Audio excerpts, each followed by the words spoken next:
Bienvenue sur Esprit Libre, femme, maman et bien plus encore, le podcast qui vous accompagne dans l'aventure d'être une femme moderne, maman et entrepreneuse. Moi c'est Catherine, fondatrice de Cat Kids 17 et aujourd'hui on s'attaque à une question qui pique un peu. L'équilibre pro-perso, est-ce un mythe ou une réalité?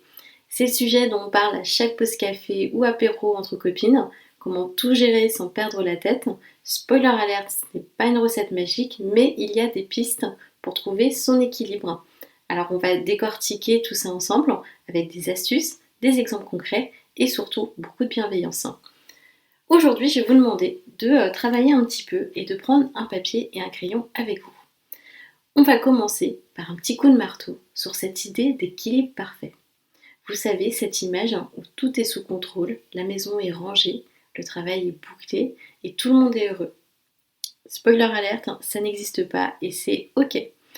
On va prendre l'exemple d'une petite journée classique où vous êtes en télétravail, un enfant malade, le lave-vaisselle qui déborde, clairement la balance elle penche d'un côté, l'équilibre parfait c'est un mirage, mais ça ne veut pas dire qu'on doit abandonner l'idée d'harmonie. On va voir une première chose, ça va être d'accepter que certaines journées soient déséquilibrées et que ce n'est pas grave. Ça n'existe pas. On s'enlève cette idée de la tête. Ce qu'on voit sur Instagram, ce n'est pas forcément vrai. On ne connaît pas la vie des gens, on ne sait pas comment les personnes gèrent, on ne sait rien. On voit que soit il y a des danses, soit des petites infos qui passent comme ça, mais on ne sait pas tout. Et donc là, c'est là où intervient votre papier et votre crayon. Vous allez poser vos propres règles du jeu. Qu'est-ce qui est essentiel pour vous aujourd'hui? Est-ce que vous vous êtes déjà posé cette question? Souvent, en accompagnement, quand je pose cette question, rarement on me répond du tac au tac. Souvent, il y a un temps de réaction, on ne sait pas, ou souvent c'est j'ai pas vraiment réfléchi, le je sais pas.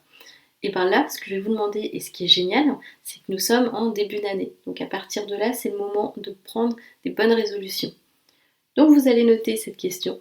Qu'est-ce qui est essentiel pour moi aujourd'hui? Et une fois que vous avez répondu à cette question, ça va vous donner une idée de ce que vous pouvez mettre en place, ou votre objectif. Une fois qu'on a un objectif, du coup c'est plus facile de trouver des solutions pour évoluer dans sa vie. Trouver son équilibre, c'est pas ce qui marche pour les autres ne marche pas forcément pour vous. Moi ce que j'aime dire c'est comme un plat de votre grand-mère. Il faut ajuster les ingrédients à votre sauce. Ce qui marche pour votre collègue ou votre voisine ne marchera peut-être pas pour vous et c'est totalement normal. J'ai un exemple concret avec une amie qui a 2 enfants et pour elle c'est hyper important de se lever entre 6h30 et 7h. 6h30 pour moi je trouve que c'est extrêmement tôt. Si je me lève à 6h30 c'est soit parce que j'ai fait la teuf toute la nuit ou alors c'est pour consoler un cauchemar mais pas pour méditer. J'ai appris à trouver mes moments entre humains. J'ai testé le Miracle Morning spécial famille, donc j'ai gardé des choses que j'utilise toujours aujourd'hui, mais le lever à 5h, c'est pas pour moi et donc j'ai adapté à ma vie et surtout à ma personnalité. Donc là, on va avoir des petits exercices pratiques. Vous allez lister, pareil, donc sur le papier où vous avez déjà commencé votre première question, listez ce qui vous recharge. Quels sont les moments ressources pour vous que vous avez envie ou que vous avez aujourd'hui, donc les choses que vous souhaitez conserver pour 2025. Ça peut être un café en solo, 10 minutes de sport, une balade en silence, et vous allez insérer ces moments dans votre journée, même si c'est pas parfait. J'en parlais dans le précédent podcast, où une fois que vous avez ça, ces moments en fait solo, c'est s'accorder du temps pour soi. Et quand on est parent, c'est hyper important. Ces moments-là, ça vous permet aussi de vous centrer et puis de vous retrouver. Je vais vous demander aussi, si vous êtes en couple, de communiquer avec votre entourage vos besoins. Vos besoins ne sont pas des caprices.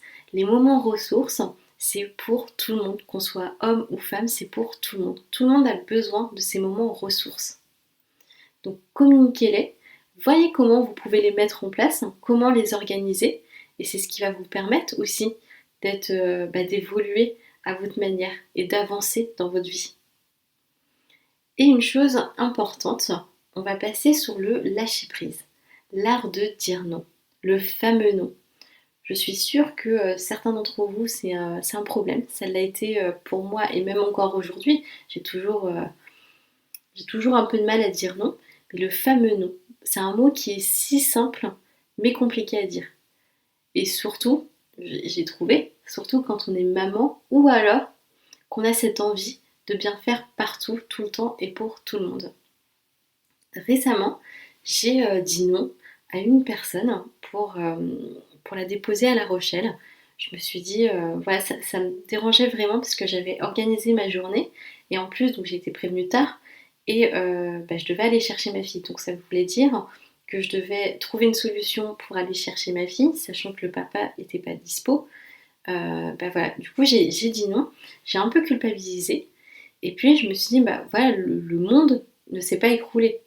Donc dire non, c'est aussi choisir ses priorités, c'est pas abandonner. Je vous dis pas de dire non à tout le monde et d'être méchant. Je vous dis en fait de choisir vos priorités et que de temps en temps, si vraiment vous sentez dans votre corps que ça vous embête, et ben dites-le. Ça va pas changer le monde, ça va pas, voilà, le monde ne va pas s'écrouler. Et donc ça va être votre challenge de début d'année de dire non à une chose cette semaine, même petite, peu importe. Testez et voyez comment c'est libérateur pour vous. Comment vous vous sentez après.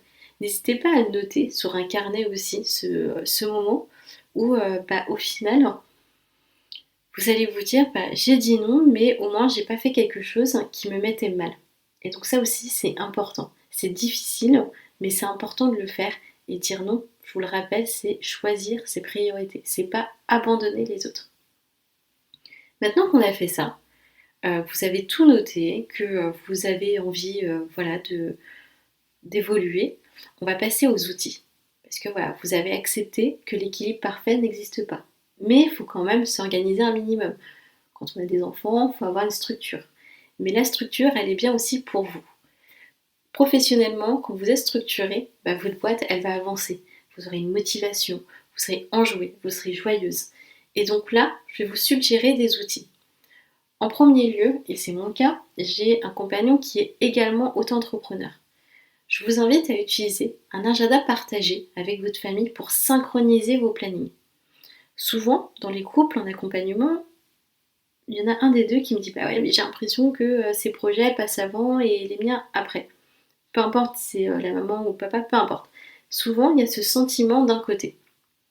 Et pourquoi il y a ce sentiment? Parce qu'il y en a un qui s'organise, qui met ses rendez-vous, mais qui ne pense pas forcément à l'autre. Pas par méchanceté, mais parce que voilà, on avance. Alors que si vous synchronisez vos plannings en temps réel, vous avez les rendez-vous de l'un et de l'autre, ce qui vous permet de vous adapter, de voir vos rendez-vous, votre coaching, par exemple, voilà, là je peux pas parce que mon compagnon a déjà prévu quelque chose, et on le remet au lendemain.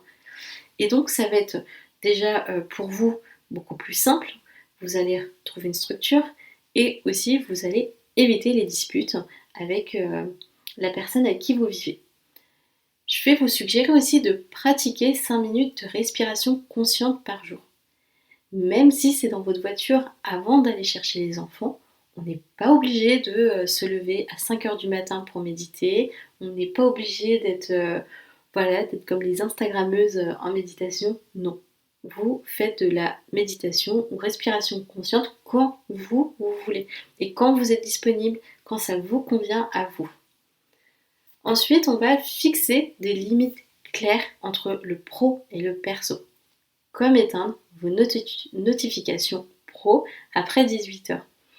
Ça c'est hyper important. Je vous donne mon exemple. Le matin, ma fille a école à 8h50. Donc entre 7h et 8h50, je suis dédiée à ma vie et à la vie de ma fille. Le temps que je me prépare, tout ça. Donc clairement, j'ai pas le temps de créer un post Insta. Mais psychologiquement, voilà, je m'occupe même pas du travail. Une fois qu'elle est déposée à l'école, c'est très simple. Je vais dans mon bureau, je commence ma journée, je regarde mes mails, voilà, je regarde ma to-do list, sachant que ma to-do list, je la prévois la veille. Je fais tout ça jusqu'à midi. De midi jusqu'à midi 45, voire 13h, je me prends ma pause déj. À 13h, je reprends le travail jusqu'à 16h15, 16h30. Et donc là, ça me donne une structure. Je sais que tout ce temps, voilà, c'est dédié pour mon travail, à prendre mes rendez-vous, tout ça. Et donc quand vous avez cette structure dans votre boîte, ça va vous permettre d'avancer, de vous structurer vous et d'atteindre vos objectifs. Parce que là, vous avez un temps. C'est psychologique, mais dès que vous avez un temps, c'est des journées de bureau. Et là, vous allez avancer parce que vous allez vous dire, voilà, pendant ce temps-là, je peux faire ça.